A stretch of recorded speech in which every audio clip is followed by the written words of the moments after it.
The scent of his ambergris cologne mingled with Sophia's jasmine perfume. A cherry red lipstick stain dotted his collar, the exact same shade as his tie. Having fun? Federico's thumb pressed into her pulse, not hard enough to hurt, but enough to leave a bruise. I always thought you were just the type to read ledgers in your study, not play Titanic with other men. Isabella's gaze fell to his other hand. He held his phone, the red recording light blinking like a warning. She tried to pull away, but his grip tightened until his knuckles whitened. Just then, the crowd roared even louder. Someone jostled Federico's shoulder, and Sophia pushed her way over, linking her arm through his. Her voice simpering, "Darling, security said we can go backstage to meet Queen. Hurry." Her pearlescent nail polish brushed Federico's arm, then froze. Her eyes flicked between Isabella's disheveled collar and Federico's Tieting face, a knowing smile tugging at her lips. And who might this be? Sophia deliberately lifted her hand, revealing an engagement ring, the ancestral Costa design. Federico had slipped it on her finger last Christmas, saying, "Only the mistress of the Costa household may wear this." Federico suddenly laughed. He released Isabella's wrist and wrapped his arm around Sophia's waist, so tightly she winced. "This is my sister, Isabella." "Sister?" Sophia tilted her head, eyeing Isabella, sarcasm dripping from her voice. "But you two don't look a thing alike. And I could have sworn, Mr. Costa, you told me you were an only child." Her fingertip traced circles on Federico's chest, holding the ring up to Isabella's face, letting it glint. Isabella turned to leave, but Federico's voice stopped her, raised on purpose. "Oh, Isabella, don't forget to come back to the old house for dinner tomorrow. Father wants to talk to you about the trust fund." The words hooked her like a fishhook. After her mother's death, all her mother's inheritance had been placed in a trust fund, with Isabella as the beneficiary and Federico as the administrator. He'd never mentioned a talk before. Something was wrong. At the end of the corridor, where the light was brightest, Marcus leaned against a fire hydrant, smoking. When he saw Isabella, he lifted his whiskey glass, now empty of ice, the liquid slushing at the bottom. "Your husband's calmer than I thought," he said, stubbing out his cigarette in a trash can and offering her the glass. "I half expected him to punch me on the spot." Isabella didn't take the glass, her eyes fixed on the liquor at the bottom. "He never gets his hands dirty. When he wants to take someone down, he lets others do the work." In the distance, the opening notes of Bohemian Rhapsody began. The sound of 70,000 voices singing wrapped around her, suffocating. Marcus suddenly grabbed her chin, forcing her to look up. His thumb brushed the smudged lipstick at her mouth corner, a gesture that felt intimate, but his eyes were cold. "You know what? You look like a deer cornered against a wall right now, pitiful and cute. The tabloids should see the dignified Mrs. Costa like this." A flash went off. The young man in the baseball cap held up his phone, stepping back in panic. Sorry. I thought you were just a regular couple. I wanted to post it on social media." Marcus reacted instantly, swinging his arm around Isabella's shoulders and throwing a rock sign at the camera, his smile bright. "No worries, take the photo. Just make sure you edit us to look good." Isabella used the distraction to push him away. She moved too quickly, knocking over his glass. The sound of shattering glass drew a security guard's attention. As Marcus explained, accidentally dropped it. Isabella slipped into a nearby emergency exit. The corridor was pitch black, lit only by faint green emergency lights.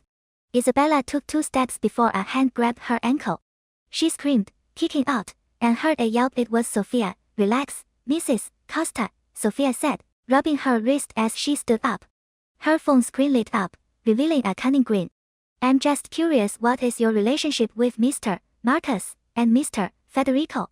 She waved her phone. Her lock screen was a photo of Federico asleep, the headboard of their bedroom in the background. Isabella's hand found the emergency exit button on the wall, her fingertips white from gripping it. In the green glow, the diamond necklace around Sophia's neck glinted coldly. It was the Christmas gift Federico had given her, the one she kept in her jewelry box. How had it ended up on Sophia? "Stay away from me," Isabella's voice was hoarse. She knew Sophia was dangerous, but she refused to back down. "Otherwise, tomorrow you'll find your name on every luxury brand's blacklist. No more Vogue shoots for you." Sophia burst out laughing, the sound echoing through the empty corridor, eerie. She stepped closer, her perfume cloying. "Poor Mrs. Costa. You don't know, do you? Federico already what?" Isabella pressed, a sense of dread curling in her stomach. Just then, the emergency exit door slammed open. Blinding white light flooded in. and Federico's silhouette stood in the glow, sharp as a drawn knife. Sophia's laughter died instantly. She trotted over, linking her arm through his, her voice sweet again. Darling, your sister was lost. I was just helping her find her way out.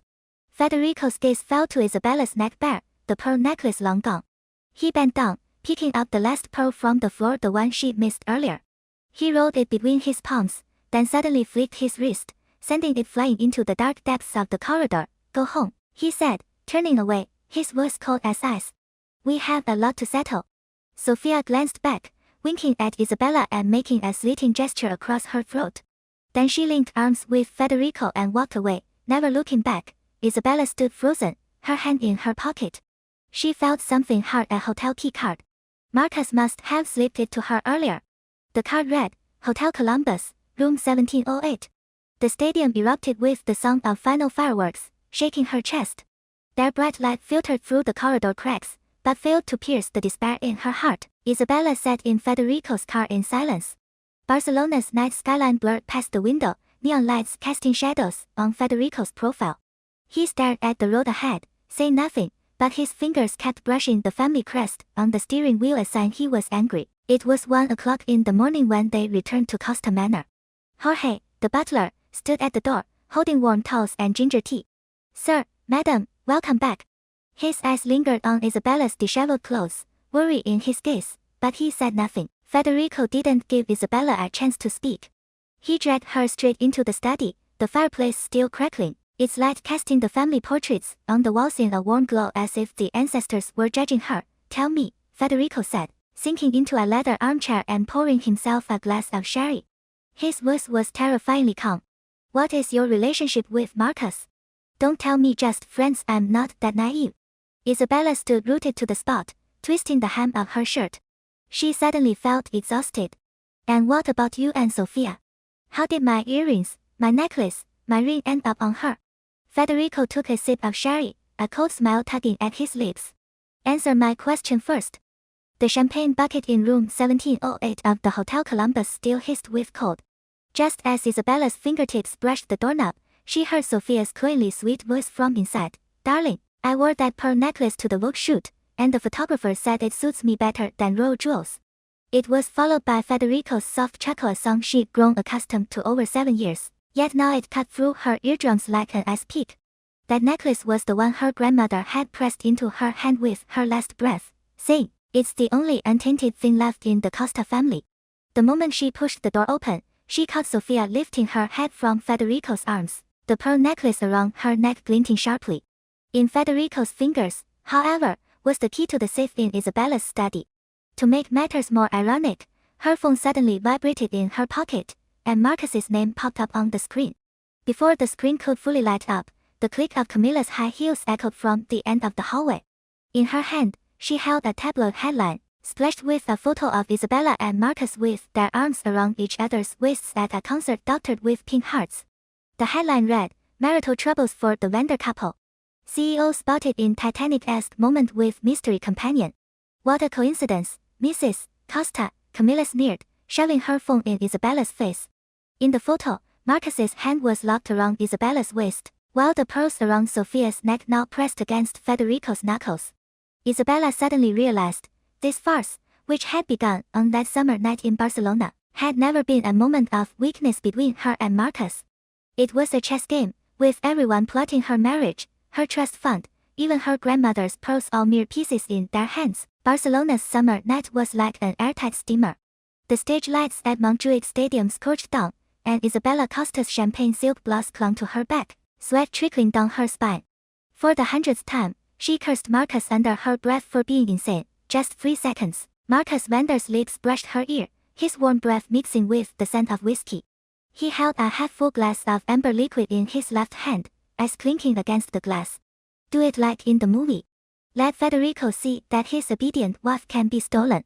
Isabella's gaze cut through the throng of people, landing squarely on Federico 2 rows away. He wore a custom charcoal gray suit, his cufflinks engraved with the Costa family crest. Beside him sat Sophia, the woman who had won the Miss Spain title just the month before adjusting her curls. The diamond earrings glinting at her ears were identical to the pair Federico had claimed went missing in the safe the previous week, Are you out of your mind? The TV cameras are right over there. Isabella tried to step back, but Marcus's grip on her wrist tightened. His wedding ring dug into her skin, the cold metal seeping through her thin shirt like a warning. At that exact moment, the opening notes of Queen's Love of My Life exploded from the speakers, and the crowd's cheers shook the stadium's roof. Marcus seized the chance to yank her wrist, sending Isabella stumbling into his arms. Her back pressed firmly against his chest. He was deliberately mimicking Jack's embrace of Rose from Titanic, his arm looping around her waist, his fingertips brushing lightly against her hip bone. Relax, Marcus's voice mingled with the music, laced with teasing. You look like a coffin lid just fished out of an ice cellar. Whistles erupted behind them, and Isabella could feel countless eyes on her, curious, mocking, and one in particular, from Federico's direction, cold as a sherry cellar on a winter night. She counted silently, 1, 2, 3, just as she tried to push Marcus away. He tightened his arm, holding her for 2 extra, deliberate seconds. When she finally broke free and turned to glare at him, she caught Federico lifting his head from Sophia's neck. He pushed up his gold-rimmed glasses, the lenses reflecting the stage lights, hiding his eyes. But Isabella knew him too well. He only adjusted his glasses like that when he was planning to take someone down. A flashbulb went off, dazzling her. Instinctively, she shoved Marcus away. The movement was too abrupt. The pearl necklace around her neck snapped with a pop. Milky white beads scattered across the beer-stained concrete floor, some crushed underfoot, others rolling into drain grates, lost forever. Satisfied, Isabella knelt to pick them up, dirt smudging her fingernails. She looked up, gritting her teeth. Tomorrow, every newspaper in Spain will print this. Mrs. Costa canoodling with another man at concert. Marcus bent to retrieve the last pearl, his fingertip brushing hers as if passing a secret. Stage lights washed over his face, and the smile in his eyes held a calculation she couldn't decipher. More than satisfied, darling.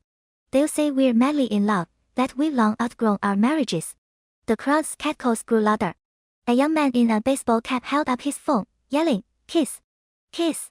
A leaden weight settled in Isabella's stomach. She watched Federico remove his glasses and wipe the lenses slowly with a handkerchief, a gesture she knew all too well.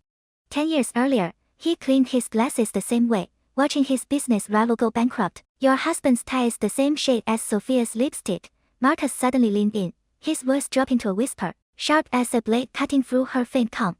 Isabella stood up abruptly, grabbing her handbag from her seat and rushing toward the exit. Behind her, Marcus called out to the crowd, Sorry. My girlfriend's just shy." The corridor air reeked of beer, sweat, and the sickly sweetness of popcorn. Isabella burst into the restroom and retched in a stall, bringing up nothing but acid that burned her throat. Outside, she heard crew members from the broadcast truck laughing. That shot we got was gold. Mimicking Jack and Rose and the girl's pearl necklace breaking. Tomorrow's headline is locked. She turned on the faucet, splashing cold water on her burning cheeks. In the mirror, her face was pale, her lipstick smudged at the corners like dried blood, the very side Federico hated most. He always said, a Costa woman must keep her dignity, even when she cries. Her phone vibrated in her bag, a message from Marcus. Meet me at 9 a.m. tomorrow, room 1708 of the Hotel Columbus. I have something for you. Inside the stadium, the crowd erupted into a chorus of We Will Rock You. The vibration of 70,000 people stamping their feet made the restroom lights flicker. Isabella stared at her reflection, suddenly realizing this summer night was like those scattered pearls once broken. They could never be strung back the way they were. Her finger hovered over Marcus's message, hot as a piece of burning coal, too dangerous to touch, yet impossible to ignore. The restroom door swung open, and a group of young women walked in, chatting. A girl with a ponytail touched up her lipstick in the mirror, her voice bright. That couple earlier was so sweet. The guy looked just like a young Robert Pattinson, and the girl's champagne dress was gorgeous. Isabella shrank deeper into the stall's shadow. Cold water dripped from her wrist onto the marble countertop, drip like the tick of a tiny clock, pounding in her chest. I got a video. The girl in the backless dress waved her phone. On the screen was the moment Marcus had held her. Look at this angle, you can see her pearl necklace clearly. Too bad it broke. It would have been even prettier intact. Isabella's heart raced. She shoved open the stall door, startling the girls. Without a word, she walked toward the exit. Behind her, she heard a phone clatter to the floor and a girl's gasp. Hey! What's her problem? The corridor reeked even stronger of beer and sweat. Isabella's high heel caught in a crack between floor tiles, nearly tripping her. She steadied herself against the wall, but before she could go on, a warm hand grabbed her wrist. It was Federico. "There's nothing between us," Isabella said softly, but firmly. "He came to me first, saying he wanted to help me get away from you." Federico laughed suddenly, slamming the glass down on the coffee table with a thud. "Get away from me? Isabella, don't forget I control your trust fund. I control your mother's inheritance. Without me, you have nothing." He stood up, stepping closer, and grabbed her chin. "Do you really think Marcus is helping you out of kindness? He's using you to take me down, to swallow up the Costa family's assets. You honestly believe he'd take you out of Spain?" Isabella's heart skipped a beat. She thought of Marcus's words at the concert, the hotel key card he'd slipped her. Panic coiled in her chest. "How did you know?" "How did I know?" Federico released her, pulling a stack of photos from a drawer and slamming them in front of her. "I've had someone watching Marcus for weeks. Photos of him with Sofia, bank records of him buying her an apartment. Want to see?" In the photos, Marcus had his arm around Sofia as they walked into a luxury apartment, carrying designer shopping bags. The bank records showed large transfers to Sofia's mother. Isabella's hands shook as she picked up a photo dated last month, the same time Marcus had first approached her. Why would he buy her an apartment? Isabella's voice trembled. "Because Sofia works for him." Federico sat back down, taking another sip of sherry. "He sent her to get close to me, to steal the Costa family's business secrets, to spy on me. And you, Isabella, you were his other pawn, meant to distract me." Isabella stepped back, leaning against the wall, all her strength draining away. She thought of Marcus saying, "Let Federico see his obedient wife can be stolen," of the whiskey glass he offered, of the hotel key card. She'd been a fool, played right into his hands. "You knew all along." Isabella looked up at Federico, disappointment flooding her eyes. "You knew about Marcus's plan, about Sofia working for him, and you didn't tell me. What good would telling you have done?" Federico's tone was flat. "Would you have believed me? You always thought I was controlling you, that I didn't treat you well." Isabella said nothing. She turned and walked out of the study, slamming the bedroom door behind her. She collapsed onto the bed, staring up at the crystal chandelier. The irony hit her hard. She thought she was rebelling against Federico's control, but she'd only fallen into Marcus's trap. Isabella woke early the next morning. After washing up, she walked downstairs to find Jorge standing by the kitchen door, holding a thermos. "Madam," he said, handing it to her. "I made you breakfast. You barely ate yesterday." Isabella took the thermos, a warmth spreading through her chest. Jorge had watched her grow up. He was the only person in this cold manner who truly cared about her. "Jorge," Isabella said suddenly. "Did you know about Marcus and Sofia?" Jorge hesitated, then nodded. "Sir knew all along. He just didn't tell you. He was afraid you'd worry, afraid you'd act impulsively." "Afraid I'd act impulsively?" Isabella laughed bitterly. "Or afraid I'd ruin his plan?" Jorge said nothing. Instead, he pulled a crumpled note from his pocket and handed it to her. "Madam, I found this while tidying the study last night. Sir wrote it. You should read it." The note was in Federico's messy handwriting, clearly scribbled in a hurry. "Isabella, Marcus is untrustworthy. His target is the Costa family's assets. If anything happens to me, take this note to the lawyer. He'll help you protect the trust fund and your mother's inheritance." Isabella's hands shook. She thought of Federico's words the night before, of how he grabbed her chin. A mix of emotions swirled in her chest. She'd always thought he was controlling, calculating, but he'd been protecting her, quietly, all along. "Madam, sir only wanted what's best for you," Jorge said softly. "He's just not good at showing it." Isabella tucked the note into her wallet and nodded. "I know. Thank you, Jorge." She took the thermos and walked out of the manor. She was going to the Hotel Columbus, to meet Marcus. She needed answers. The taxi pulled up outside the Hotel Columbus. Isabella got out and walked into the lobby, which was bustling with reporters taking photos and guests checking in. She avoided the reporters, stepped into an elevator, and pressed the button for the 17th floor. When the elevator doors opened, she walked to room 1708, took a deep breath, and knocked. The door opened immediately. Marcus stood in the doorway, wearing a bathrobe, his hair still damp from a shower. "You came," he said, stepping aside to let her in. "I had thought you wouldn't." Isabella walked in, glancing around. The room was luxurious, with floor-to-ceiling windows overlooking Barcelona's sea. 2 glasses of whiskey sat on the coffee table prepared in advance. "Why did you lie to me?" Isabella turned to face him. Why did you use me? Marcus froze, then laughed. Lie to you? Use you? Isabella, why would you think that? I wanted to help you, truly. Truly. Isabella pulled out the photos Federico had given her and threw them on the table. Photos of you and Sophia, bank records of the apartment you bought her. Do you think I'm blind? You sent Sophia to get close to Federico, to steal his business secrets, and you used me to distract him. What do you really want? Marcus's expression darkened. He picked up the photos, glanced at them, then tossed them back on the table. So you know everything. I just want the truth, Isabella said firmly. What are you after? What am I after? Marcus stepped closer, his eyes cold with hatred. I want to take Federico down. I want to destroy the Costa family's assets. His father drove my father to his death. I'm here to get revenge. Isabella stared at him, stunned. She had no idea there was such a history between their families. Your father's death was related to Federico's father. Isabella's voice was quiet. Of course it was, Marcus snapped, his voice rising. My father's company was thriving until Federico's father used dirty tricks to steal our clients, drove us into bankruptcy. My father jumped out of a window. My mother got sick from the grief and died soon after. Hatred blazed in his eyes. I swore when I was a kid I'd get revenge. I'd make Federico feel the pain I felt. So you used me. Used Sophia. A chill ran through Isabella. So what if I did? Marcus's tone was cold. You and Sophia, you were just pawns in my revenge. Without you, how could I get close to Federico? How could I destroy the Costas? Isabella stepped back, staring at him. He seemed like a stranger. Don't you have any conscience? I never did anything to you. Sophia was just as much a victim as I was. Conscience? Marcus laughed, a cruel sound. My conscience died the day my father jumped. Isabella, don't be naive. In this world, there's only profit, no feelings. He walked to the coffee table, picked up a glass of whiskey, and took a sip. But I should thank you. If it weren't for you, Federico wouldn't have been distracted. I never would have gotten the Costa family's business secrets so easily.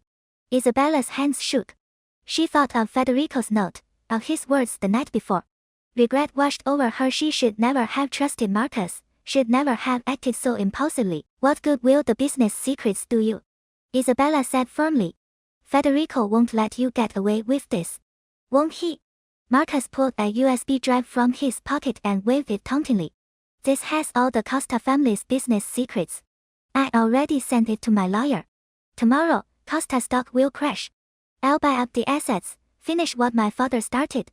Isabella lunged for the USB drive, but Marcus pushed her away. She fell to the floor, her knee throbbing. Don't waste your energy. Marcus knelt down, staring at her. You can't beat me. Just then, the door slammed open. A group of police officers burst in, handcuffs in hand. Marcus Vander, you're under arrest for commercial fraud and theft of trade secrets. Come with us. Marcus froze, staring at the officers, then at Isabella. You called the police. Isabella stood up, brushing dust off her clothes. No. Federico did. He knew your plan all along. He was ready for you. Marcus's face turned pale. The officers cuffed him and dragged him toward the door. As he passed Isabella, he twisted around, his eyes filled with rage. I won't forget this. I'll get you and Federico both. The officers hauled him away, leaving Isabella alone. She walked to the coffee table and picked up Federico's note. Tears spilled down her cheeks. She finally understood Federico had been protecting her all along. He just hadn't known how to show it. A few minutes later, Federico walked in. When he saw her crying, he stepped closer and wrapped his arms around her gently. Don't cry. It's over now. Isabella buried her face in his chest, sobbing harder. I'm sorry, Federico. I should never have trusted Marcus. I should never have doubted you. It's okay, Federico said, his voice gentle. I know you didn't mean it. I won't let anyone hurt you again. He pulled away, then took a pearl necklace from his pocket identical to the one that had broken. I had the jeweler make a new one, he said, fastening it around her neck. Just like your grandmother's. It'll protect you, from now on. Isabella touched the pearls, warmth spreading through her. She looked up at Federico and smiled through her tears. Thank you. You don't have to thank me, Federico said, smiling back. We're married, aren't we? Sunlight streamed through the windows, wrapping around them. Isabella knew the farce that had begun on that summer night in Barcelona was finally over. And her relationship with Federico, like the pearl necklace around her neck, would only grow stronger after weathering the storm. A few days later, the Costa family held a press conference at the manor. Federico stood on stage, announcing that Marcus had been arrested for commercial fraud and theft of trade secrets, and that the Costa family's assets would remain untouched. He also announced he would transfer control of the trust fund to Isabella, making her the true mistress of the Costa household. After the press conference, Isabella and Federico stood in the manor's rose garden, watching the sunset paint the sky pink. Jorge walked over, carrying a tray with 2 glasses of champagne.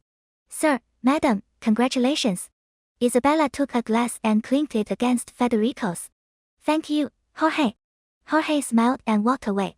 Isabella leaned against Federico's chest, watching the roses glow in the sunset. For the first time in a long time, she felt truly happy. With Federico by her side, she had nothing to fear. "Oh, and one more thing," Federico said suddenly. "I took care of Sofia. I reclaimed the apartment Marcus bought her. She agreed to leave me alone." Isabella nodded. "Good." Federico pulled a small box from his pocket and handed it to her. "This is for you." Isabella opened the box. Inside was an engagement ring similar to her old one, but larger, more dazzling. "What is this?" "I had it custom made," Federico said, taking her hand. "Isabella, I was wrong before. I ignored your feelings. I want to spend the rest of my life making it up to you. Will you give me another chance?" Tears rolled down Isabella's cheeks. She nodded, her voice trembling. "Yes, Federico. I will." Federico slipped the ring onto her finger, then pulled her into a tight hug. The sunset's golden light wrapped around them, and the roses in the garden bloomed brighter than ever as if celebrating their new beginning. Barcelona's summer had faded, giving way to a warm autumn. Isabella knew her life, too, was entering a new season, one filled with hope and happiness. The pain, the deceit, the lies, they were all in the past, now just precious memories that had strengthened her love for Federico. The story could continue with plotlines like Isabella's business challenges after taking over the trust fund, Marcus's plot to strike back from prison, or power struggles within the Costa family.